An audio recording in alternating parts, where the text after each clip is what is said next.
Bonjour Martine Rachmadou, vous présidez le FGTI depuis le 19 janvier dernier. Vous êtes conseillère honoraire à la Cour de cassation, mais vous répondez surtout d'un parcours remarquable de praticienne du droit. Parlez-nous un peu de vous. Bien, bonjour. J'ai eu effectivement la chance d'avoir une carrière de magistrat absolument passionnante pendant, j'ose le dire, près de 45 ans. J'ai eu aussi l'occasion, pendant 2 ans, de passer un bref séjour à l'Assemblée nationale comme conseiller technique du président Jacques Chaban-Delmas. Et c'était une expérience très enrichissante parce que j'ai fait la découverte à cette occasion du monde politique.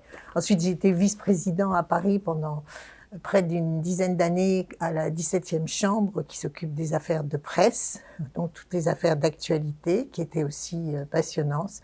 J'ai été présidente de chambre à la Cour d'appel de Versailles. J'ai eu l'occasion de juger des affaires pénales, financières, douanières, fiscales, qui est la juridiction spécialisée chargée de juger les crimes et les délits commis par les ministres dans l'exercice de leurs fonctions. Voilà donc un parcours essentiellement de juge pénal dans lequel je me suis spécialisée sur la recherche de l'infraction, c'est-à-dire de caractériser les faits. Mais en tant que juge pénal, je n'ai pas eu beaucoup l'occasion de statuer sur l'indemnisation des victimes, qui même si elles étaient présentes au procès, la réparation de leurs dommages, la liquidation de leurs préjudices, comme on dit, relève le plus souvent soit d'une audience ultérieure, soit même d'autres juges spécialisés. Ce qui me permet aujourd'hui de connaître, et j'en suis très heureuse, la spécificité de l'indemnisation des victimes. Donc c'est l'ensemble d'un parcours pénal qui se termine aujourd'hui et de manière très intéressante. Alors vous observiez toutefois, vous connaissiez le Fonds de garantie des victimes de l'extérieur. Que représente-t-il pour vous aujourd'hui à vous? Alors, je connaissais bien sûr, en tant que magistrat, l'existence du FGTI, du FGAO, de la CIVI, du SARVI. Enfin, tous ces sigles, pour moi, évidemment, sont familiers, mais je ne connaissais absolument pas en détail leur fonctionnement et surtout leur articulation. Et j'imagine, pour les victimes, perdues au milieu de tous ces sigles, la complexité de leur parcours et les difficultés qu'elles doivent rencontrer.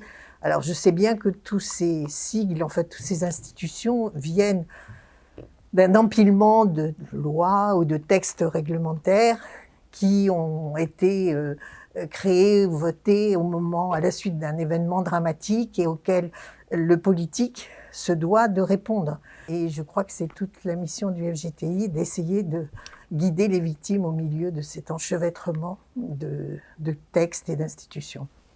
Je suis consciente du rôle que doit jouer le conseil d'administration au sein du FGTI, et notamment le soutien que doit lui apporter le conseil d'administration dans tout son fonctionnement.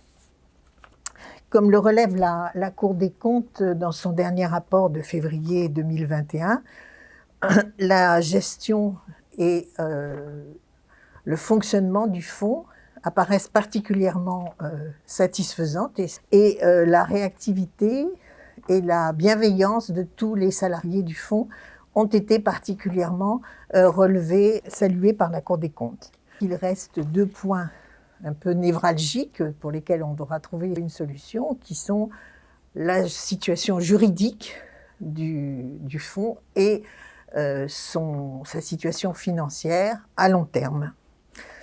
Donc, à cet égard, je pense que ça sera une des mobilisations du conseil d'administration pour essayer de résoudre ces 2 questions. Quels sont les principes majeurs qui animeront votre présidence pour les 3 années à venir?